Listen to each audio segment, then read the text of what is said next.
เอาไว้ตลอดต่อยมือมานึกว่าเดี๋ยวว่าแล้วก็บอกโก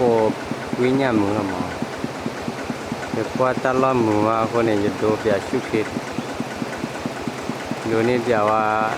ว่าเลิกเอากาที่ท่านเอาไว้นี่ฮะเดี๋ยวเคลียร์มือมาเคลียร์บุญอะไรพาเล่นอย่างนั้นว่าเกี่ยวตัดรูตาปูตาป่าเล่นอะไรตาปูตาป่าเล่นเพราะว่าติดโลนี่จะละเล่นทำมือมานี่ฮัลโหลคนลูกไปได้กูมือจะรอต่อยดิกว่าลูกตาลูกคนนี้ลากี้จะบูบานเนาะ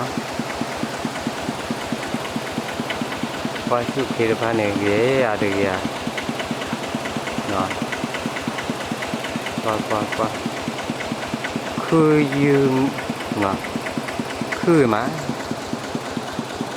เอาไว้รู้นี่นะเพราะว่าที่ปัวปูที่ท่าลาที่มาเนาะ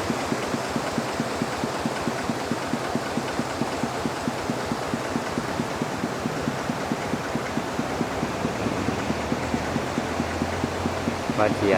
วีมาเอาไว้กินยำมือเนาะนึกว่าเล่นนี่ที่เอาเลยมือเลยที่ไว้แต่ไม่เชื่อตะแกดีที่เราเจ้าพอดีแม่ที่เนาะที่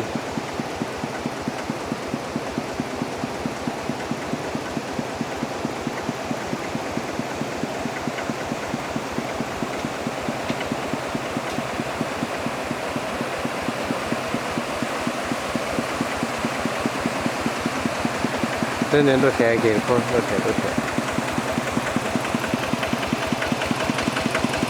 jadi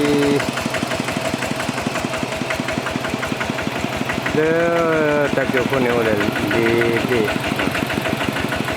awak ni takut dah